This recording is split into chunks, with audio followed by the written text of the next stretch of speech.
Okay, everyone, welcome to the morning session, round one in the loser side.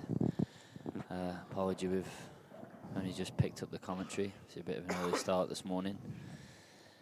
I see Ronan lost his first match yesterday to someone I'm not really quite sure exactly who it was. I think a lad from Scotland, and on the betting it was no offers. So obviously a huge favourite and a huge shock. Double elimination, so he still isn't in the tournament, but a long way back from losing your first match. I would probably say he's got 6 or 7 matches now to qualify, but he's still in, and when you're still in, you've always got a chance. Joined in the commentary box by Mark Farnsworth, who obviously had a great win and a great match last night against Down Appleton, so welcome, Mark. Morning, guys. You all right? I just had to duck out of the way of Ronan's elbow there. I think this commentary here might be a little bit of revenge from. Well, to be honest, I mean the match you played last night against Appleton, me and Ronan commentated on it, and in all fairness, there wasn't too many bad things to say because the standard was really high. Yeah, I thoroughly enjoyed the match. Obviously, I made a couple of daft mistakes early on. One of them, I think it was in the second frame where I've tried to get on the ball in the middle back and I've had to take it in the top corner and I've wobbled it. And then I think it was the fourth frame where I've broke off really well and left the ball in open play, and I've tried to punch in the corner and played it horrendous, missed that. And after that, I thought down was fantastic. I was just trying to keep a hold of him at every time. Obviously, it was just, I think it was 12 or 13 off the break. So it was an enjoyable match. I felt as if I couldn't get back into it. And then towards the end, I didn't see that coming. He made a couple of mistakes, which uncharacteristic of the way the match had went. And the black, I never expect him to miss the black either. There's a bad miss up by Darrell as well. I don't know much about this Darrell Whitworth. Where's he Yeah, from? no, yeah, apologies. I'm not. I don't know too much about him either, to be honest. And we haven't got any stats in front of us to see who he lost to first round. I think somebody was saying that is he currently in the England team though. I'm sure he beat Lee Kendall or something in some event or something like that. I think he's right. Maybe he's in the current England team for the World Rules. As far as I can gather, anyway. Yeah, so obviously that was a bad miss, and that has left Ronan with an easy finish to go 3-0, providing he just bumps onto the arrow here and holds on the ball into the middle, and it doesn't come back and leave him bridging. It's a little bit nasty now because not only bridging, he's running very close to the other red with the cue ball. Yeah, I think he's got to play with the top now, but I don't think he can top it through enough to play the right and the red and the left centre either, can he? He's got a bit of a tough shot now. No, I think he's got too much angle for that. I think the white's almost running into the red, towards the red, or maybe across the left side of it as we look. So he may, if he can get enough pace on it, brush across it and land on it into the same pocket maybe, or at least into this right corner. Yeah, see, he had to play it hard because I thought he was running into it. If he'd have hit it hard, obviously it would have chucked the cue ball a little bit wider. A little wider, yeah.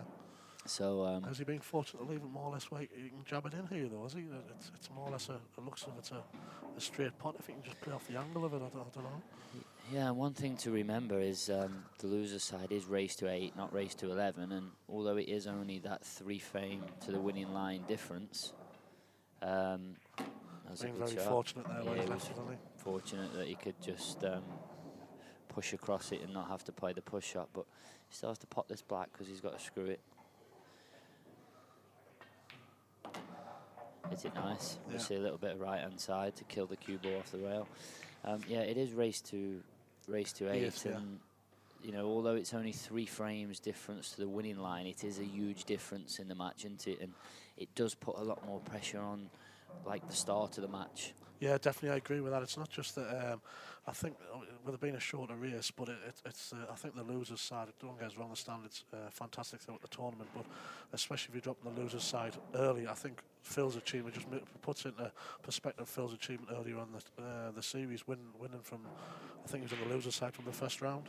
It's because you're playing first to weight against tough opponents, but it's match after match after match. It's so difficult to keep yourself the momentum going and the concentration when you're playing like tough match after tough match. I think that's what the huge difference is. Yeah, and I think like a big way to compare it would be, you know, yesterday you were 3-1 down to Appleton, and 3-1 down to 11. It certainly isn't panic stations. Where Yeah. When 3-1 down race to sort of 7 or 8, it's a little bit like, well, I don't really want to lose the next one because then I'm in trouble.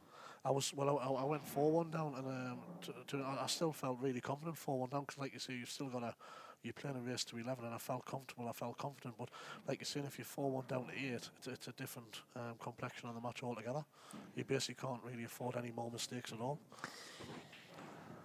Yeah, and the standard that was of your match yesterday, yeah, you made a couple of errors at the beginning, but I did say in the commentary that after those couple of errors, I think from 4-2, I did say I don't think there'll be any more mistakes in this match, certainly not any more easy ones. The further the match went on, the less likely you both looked at making any mistakes. And do you think he tries to kick the black out here, or do you think he just plays on it? yeah, I think you would try and kick it out, because I think you've almost got I think you've got a free go at it. Corner.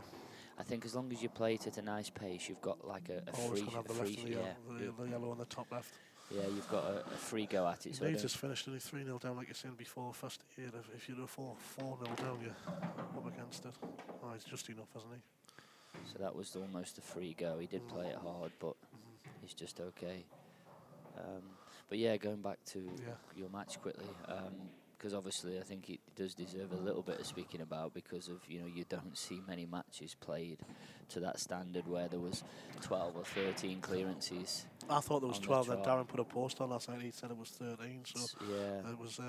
you don't see many matches where there's that many, you know, clearances, certainly on the trot from the break. So I know a lot of them came out pretty easy for both of us, you know, but it's still it was a good match to be involved in, because it's just like obviously one chance of frame, and the dishes were going straight away. Yeah, and like I said, from 4-2 there wasn't any mistakes right up until 10-7, and that's the first ball he missed. What effectively happened was that sort of 3-frame gap he got from 4-1. There was no mistakes either side. It was just that he held serve effectively all the way through the match. And at 10-7, you know, he made a mistake, then he made a huge mistake at 10-9. But other than the first couple of frames, obviously you played a faultless set. Oh, that's a great shot.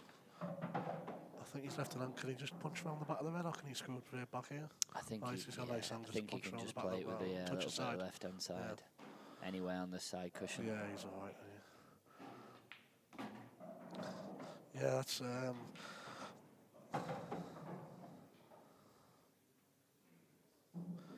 back in the match a bit now.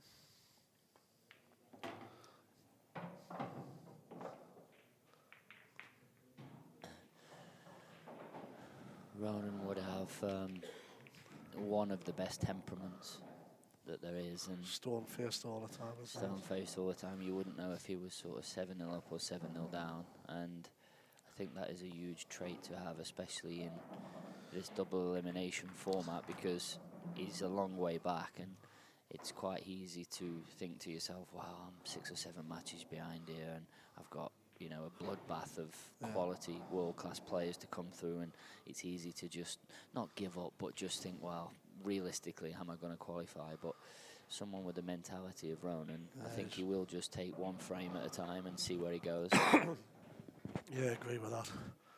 Typical of Ronan's personality was sitting down for breakfast this morning in the hotel, and he gets his eyes on his big mate, the real number 1, sitting on another table. So he made a point of telling the waitress just to make sure that the real number 1 had prepaid for his breakfast. Just to make sure, and just in case George had forgot to pay for breakfast. Oh, right, okay. So the waitress toddled over to make sure everything was above board, and that just sums Ronan up, I think. And we were talking yesterday about the queue situation, that he'd left his queue, so he's turning up for the biggest prize ever played for, an English 8 ball, and he turns up at the airport with no queue, and he's trying to deny it and say it was all just a bit of a social media trick. But and I said to him, but I think it must have been a bit of a wind up, because there's no way that Ronan would do that, is there? You know, there's no way that Ronan would leave his cue or he would do anything else as stupid as that. So I said, no, that's completely out of character, and there's no way he'd do that. That's very, very debatable. Yeah. I'm a bit surprised. I'm a bit disappointed with Decky Brennan, to be honest. He was there in the thick of it, and there's no footage. But apparently he was flapping about a little bit.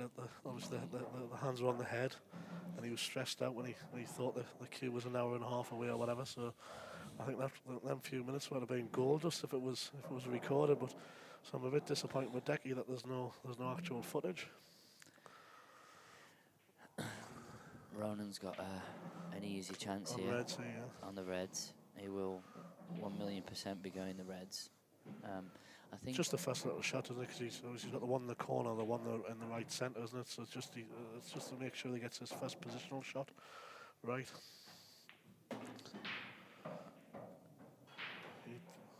I don't understand why. I don't understand why he played at that pace. Was he getting away with it? Can you still see this one in the middle?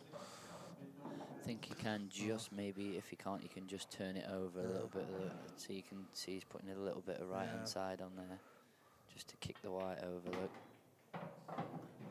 he's got the A to Z out again, hasn't he? He's and you know, this is what I was saying yesterday. With you mentioned that in your match there was quite a few easy finishes, but they're only easy finishes if you make them look easy. I know you break off sometimes and think, well, yeah, they're supposed to be easy, but you still have to keep control of the cue ball. And these Reds here are one of those finishes where you would say, yes, of course, you'd be absolutely distraught if you missed them. But to be fair, that's what I was really impressed with Darren's game yesterday. I know, obviously, going back to the days, he's probably one of the top 3 players to ever pick a cue at the 8-ball along with yourself and Nick. But because he's been away from the game, I know the word has he's put a hell of a lot of practice in, because it's a massive prize, this event, but he hasn't really had a lot of match practice at the 8-ball. But yesterday I thought his cue ball, considering he's played like a hell of a lot of 9-ball over in recent years, I thought his cue ball was brilliant. No, I think that's a really good point, because I commentated on his first match on the arena table against Darrell McVicker, and I said in the commentary that it was completely chalking. Well, to be honest, it was like a different person. Darren looked, well, I said to him even in the interview, he just looked completely like fish out of water in his first match. He didn't look comfortable, he didn't look confident, he didn't know where the cue ball was going. But the great player that he is, he finds a way to win. Yeah, I think that's always been Darren's big strength, even when he was in his pomp. I think even when he was at his best, I think there was probably a few other players had probably a little bit more natural ability than him, but he was so disciplined, such a fantastic match player, and such an amazing amount of bottle, which made him the player he was at his best. He always found a way to win and to control matches, bully players, and just play the right shots at the right time, especially under pressure. I think that was what made him the player he was at his best. Yeah, and then the cue ball control, like you say, in the match against you was like a complete different person to how he was in his first match. And I do think that, the more he goes on in this tournament, and I did say that he certainly won't play as bad again as he did against Darrell McVicker. So I think the more matches he plays in this tournament, I think he's probably got, from the second round loss, he's probably got five matches to qualify. Yeah. So he's certainly not out of it, and if he plays like he did in the match yesterday, then he's got every chance of qualifying. Yeah, because I heard there was a couple of people that watched this first match, and I think he was cut breaking quite a bit in the first match. He swapped. In that match, obviously, he was hitting off the head ball. He seemed to be hitting them like clean as a whistle every time. Like they were coming out really nice. And his potting's never ever been in doubt. He's always going to pop balls if they're an open play. But possibly the white ball might have been a bit of a problem. But his cue ball control was brilliant. That's been a good split there from Darrell, hasn't he? It looks like he's got them all on a plate here. Yeah, I want to play it, but again, you have to keep control of the cue ball. I'm not sure about that shot. I'm surprised he played that. I would have just maybe stunned it or pulled it back and played the one in the centre, the right centre next. Or he could have just nipped it back and played the one past the black into the left centre and cleared these two out of the way. He's not moving the shot rack here. That's a great pot. But one thing it has left now is, the red that I was saying that's to the left of the black. Yeah, that is your bit of a problem because the yellow on the centre line, it's creating a. Because you can't get it would be ideal if that yellow wasn't there to leave it last just to stun it and play the black and the white and the opposite right corner. It is creating a little bit of an headache, isn't it, being where it is? I think you could possibly just pull this one back an inch or two and play around the back of the angles, but still the white's travelling. And this is where I said about when you broke off here, you look at the reds, and certainly people watching on the screen at home, because you have to remember watching on the screen at home, it does look a lot easier. So when you break off or you see somebody break off and you think, oh, those are unmissable, they are unmissable if you play the balls in the right order. We talk about patterns a lot, and if your patterns are wrong, then any finish can be missed. Yeah, definitely. It's the same old thing. Like you can possibly be like an inch out on one shot, one positional shot, and then before you know it, 2 or 3 shots into the clearance, you're out of position just through maybe 1 or 2 careless ones.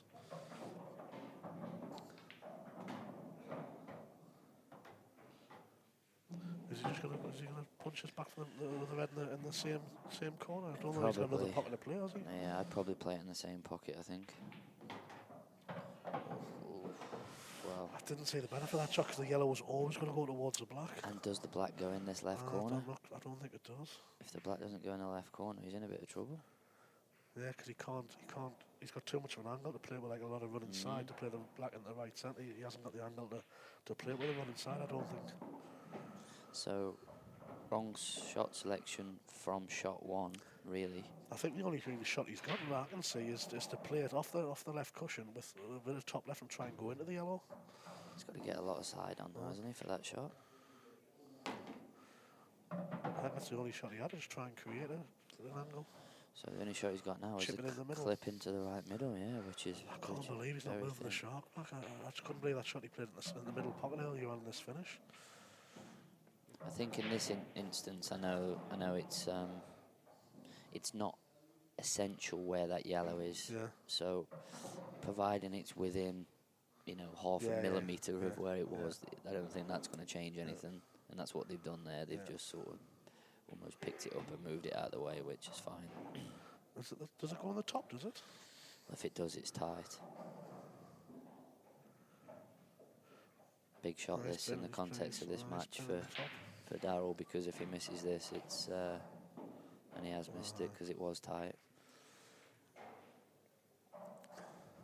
Yeah, because the way that he broke them really well, and like you say, that they came out not so much like cherries, but you would expect them to get the finish, but just 1 or 2 slack positional shots at the beginning of the finish has made things difficult towards the end of it. Yeah, and I think the very first red he potted, he sort of probably played on the wrong ball, and then what tends to happen with the finish is it can sort of start to snowball.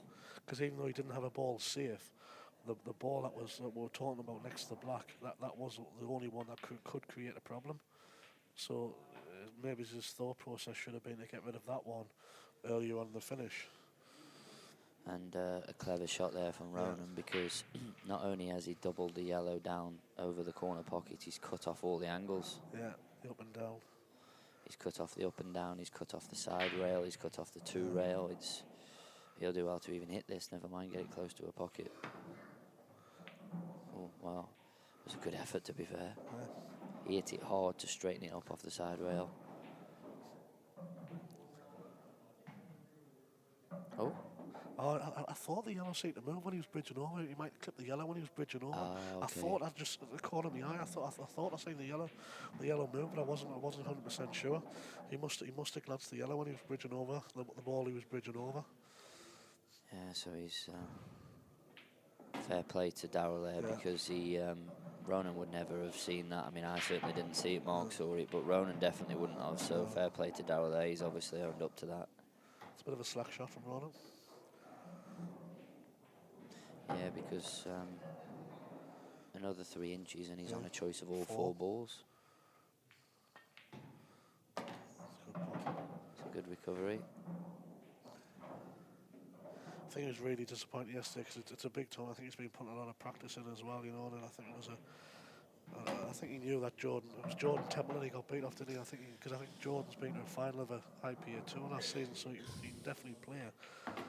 But I think Ronan was going into the match full of confidence, and he said Jordan played absolutely brilliant and hardly made a mistake, So it was Yeah, and I said that yesterday. He said that on the commentary on your match. And when somebody plays like that against you, although losing is never easy to take, it is a bit easier to take when somebody's Plays played really like well, that, yeah. rather than you missing 2 chances every frame. It's still nice to see him in pain every now and again, though. I like to see the suffering. Just a quick shout out to the tournament sponsors, obviously, the Home Leisure Direct, who are the title sponsor for this grand final. We have a lot of different sponsors and supporters. The Supreme, you see in the top right of your screen there, the Supreme Pool Series. That's the table that you see that they manufacture. There's Aramith, the balls. Strachan 6811, which is the cloth that you're seeing, this new superfine grey cloth, which I do think looks amazing. They are my personal sponsors as well. They do obviously make the cloth for all the major tournaments. K8.com, Jason Owen, Q's. So without those people, obviously, these events on these tables with this cloth, with these balls, wouldn't be possible. So I know sometimes it might be a bit boring, as the commentators mention them, but obviously they are very important. I think the combination of the cloth definitely, because I've been playing on the green cloth back at home, and I find the green cloth, I feel a lot more comfortable on the green cloth than the blue cloth. But I think with the grey, it just it plays. It's just so, even though it's got a nap on it, it's so responsive, and especially if you tie that in. Obviously, I know they've just been recloth, but if you tie that in with a shark rack, the balls just seem to explode all the time, and it makes a completely, like, well, not so much a completely open game, but you can just do so much more with a cue ball. And one thing I think it does do is the contrast of the reds and the yellows on the stand grey. out, It just really pops the colours out, doesn't it? And I don't think that there's a better contrast out there than this. And the thing that I do like about it is I think it gives English 8-ball almost its own identity. You know, people, there's a million different matches and streams from a lot of different Q sports out there at the minute, and I think if it was all under one umbrella and all united, so for example, if, you know, everyone was playing these rules on this colour table, I'm not saying in this tournament, but I mean every tournament there was all played like snooker, for example, where it's one set of rules on one table. I do think it would give it a bit more of its own identity. And people would tune into a live stream, instantly see whether it, you know, be the grey cloth and go, that's English 8-ball. So the good thing is, at the minute, I think there is some people involved in the game now that there hasn't been ever, that are pushing for it to go in the right direction. Yeah, I definitely agree with that. I think there's possibly over the years, there's people being in charge of different organisations or whatever, maybe with their own agendas, sort of thing, without the main direction, wanting to improve the game for the players and obviously for the tournaments itself. Whereas I think now with the different people involved, you've got a lot more positivity towards the standard of the event and the product. And while you've got, you know, people that are in it for the right reasons, pushing for the right reasons in the right direction, then, you know, it's got a chance to get somewhere near the place where all of us have obviously always wanted it to be. Yeah, I think there's obviously a limit where it can go to. It's never going to be as big as like the darts and stuff like that. But I think when you think of how many players like play the game around even just the UK, it should be in a lot better state than what it has been in the last 20, 30 years. You know, so the potential. Well, yeah. As a statistical fact, it's the second most participated sport in the UK, behind fishing.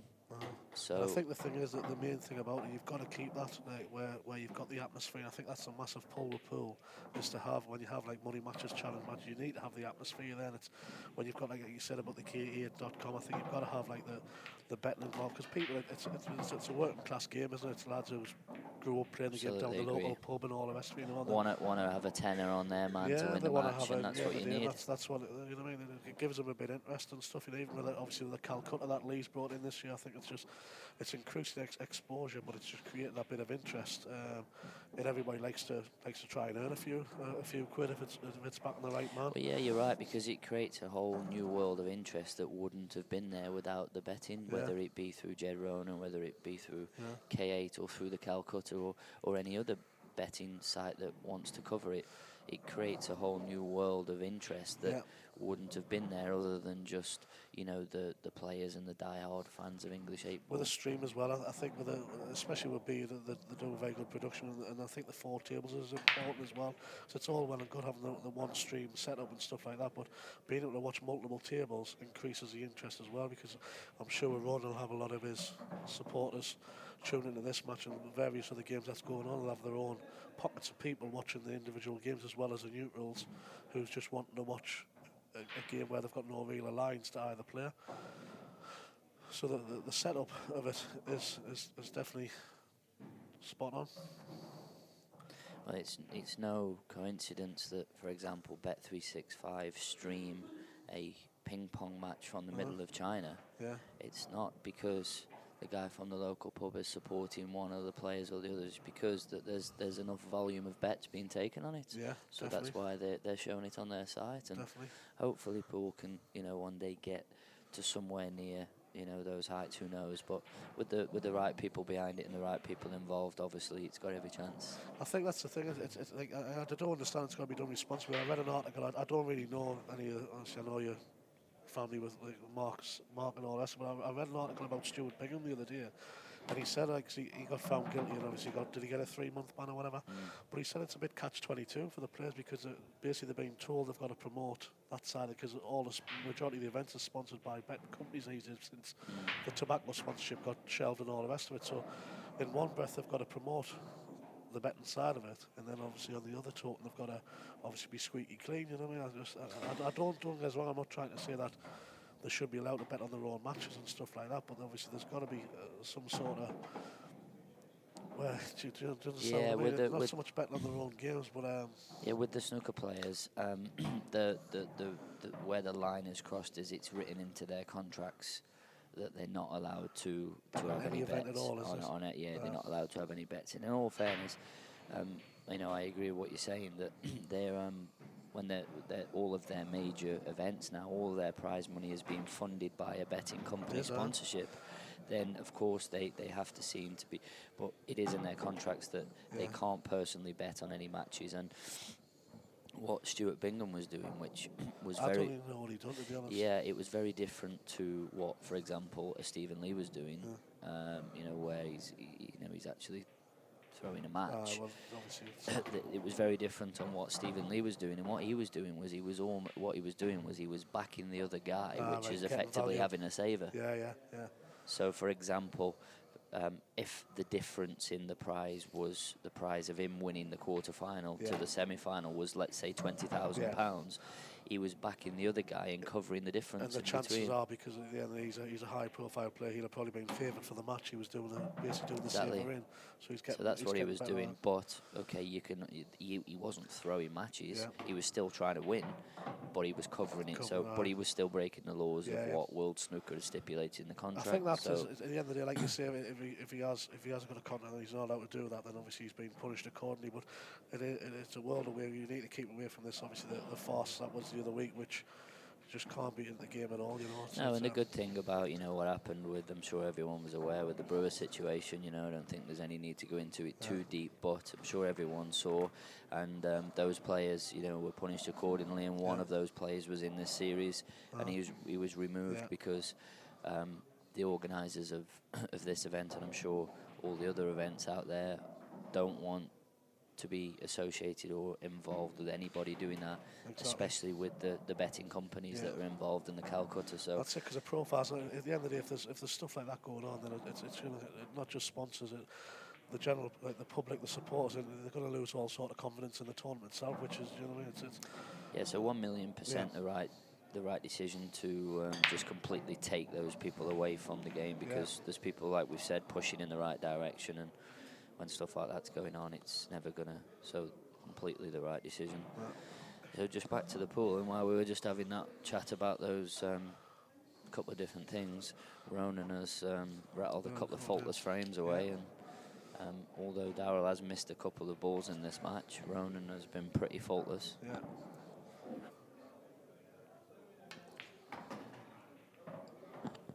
Tried to screw back there and just develop the red. I'm not sure if this red passes into the right corner. If it does, he's been a bit fortunate, because I think he tried to screw into it.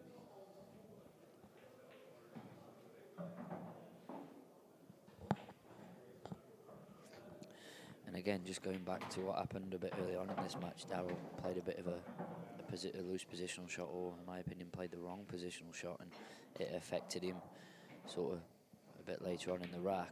And I think that might happen to him in this rack, because the first shot he played there, he tried to screw into the red and the yellow in the middle of the table. He missed the cannon, and now that's the problem ball.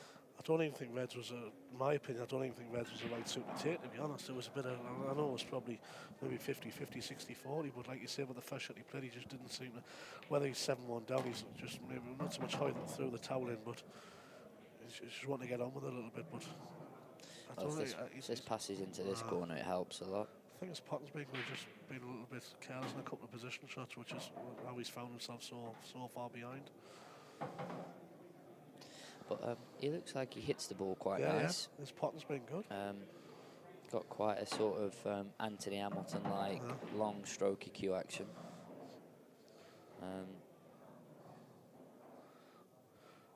The winner of this place, I've just checked the draw, the winner of this place, Sean Story, so it's a tough, it doesn't get any easier. Obviously, it looks like Ronan, he's in the box seat at the moment to progress, but he's going to have a tough match if he is to get through this one initially. That's a nice finish.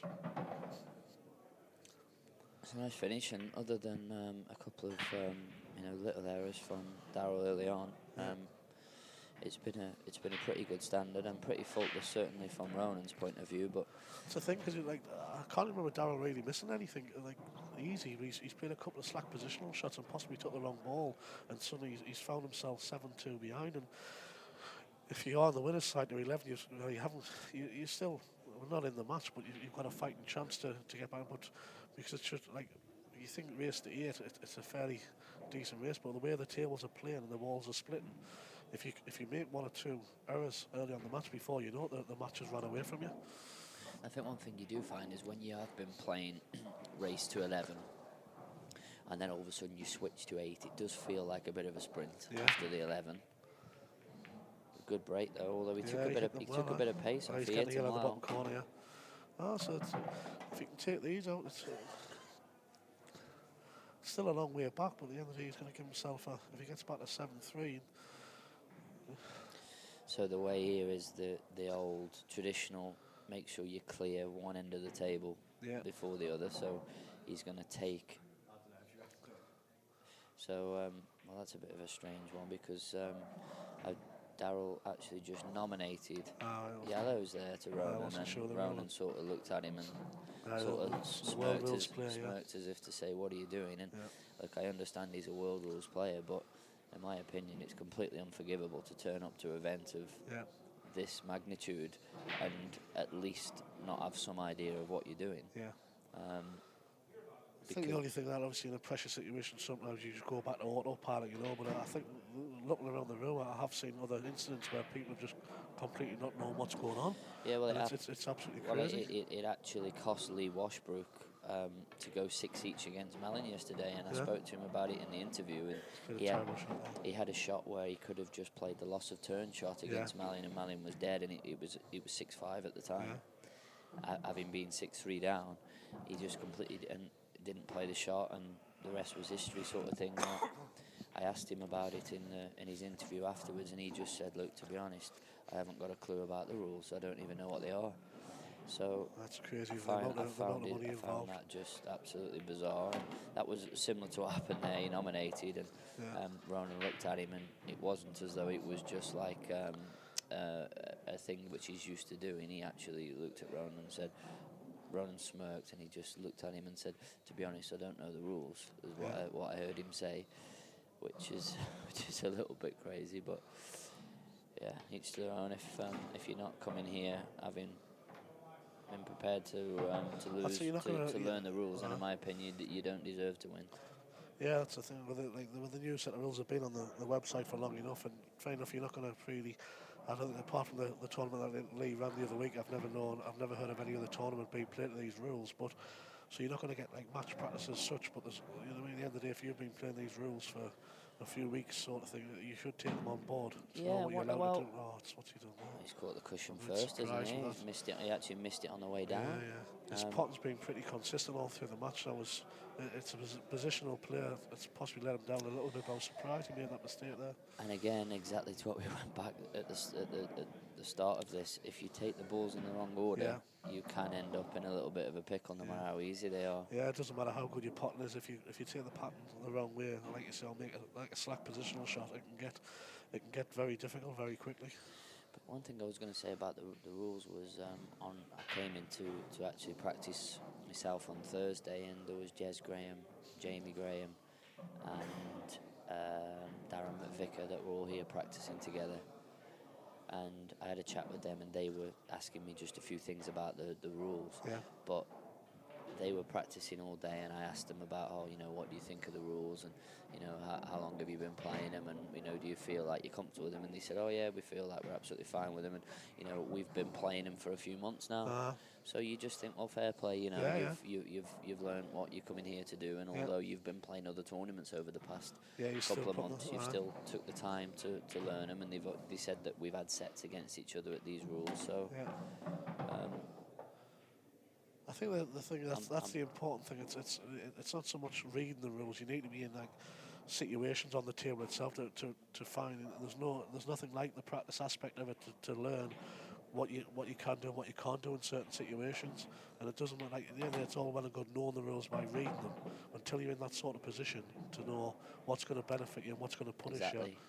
Exactly. That's and there's no harder set of rules to learn than world rules from that point of view. I mean, you can read the world rules and it'll say you're allowed to play a deliberate foul. Yeah. But if you don't know how to play that to your advantage, you ain't got a clue by just reading it on a piece of paper. And I find it hard to get my head around that any player would turn up to this event for 51,000, the winner, having paid the money they've had to pay to enter and the prestige and the money. I find it amazing to get my head around that any player would turn up not having a clue about the rules. Yeah, that's Ronan just clearing up there. I think to win the match pretty comfortably, and it could have been a different story if Darrell took his chances early on in the match.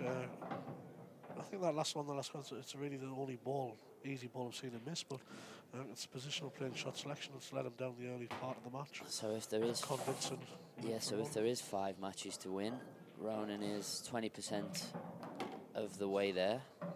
Plays Sean Story next, which will be a tough match. I think Sean's had a great year in the series this year. I think he's been a quarter final, I think, or possibly a semi-final. I think so. Was it not a final of the last event? Was it a final? Was it?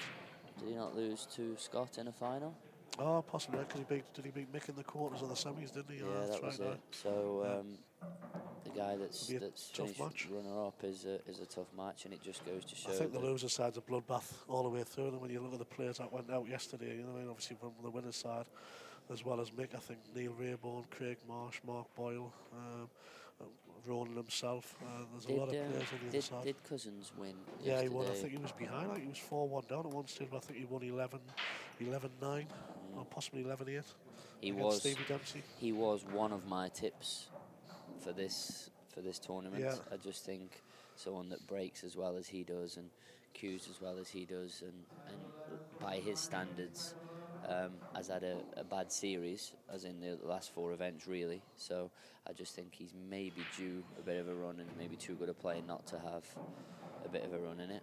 I think at the end of the day, everybody knows Tom's ability. His breaks are a huge weapon. But there's a lot of players that said, "Oh, he hasn't fulfilled his potential this year." But by his standards, he probably has. But I think he's still finished. I think he's still 5th in the rankings, which shows but by his standards, he probably hasn't had what he possibly would have expected. But he's still battled through a lot of matches. And I think the thing is with Tom, I think he's won a lot of games through his name as well. I think there's 2 or 3 players I've seen in deciding frames or whatever, sort of like haven't managed to get over the line against him, and he's used his experience and to get through them important games, which so at the end, even though he hasn't done as what he possibly wanted to do at the beginning of the year. He's still had a reasonable.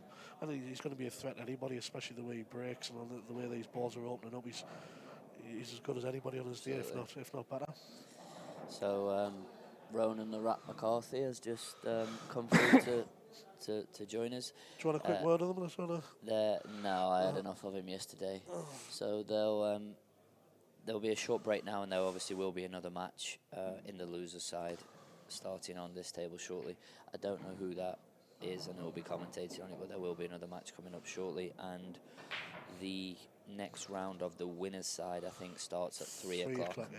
So that's when all of the effectively, I think they call it the second round of the winner's side, but effectively I think it's the third. I think it's a bit easier to work out that way, but anyway, the winner's side starts at 3, and there will be another couple of sessions in the loser's side before that, I think. So hope you enjoyed that match, and we'll catch you a bit later.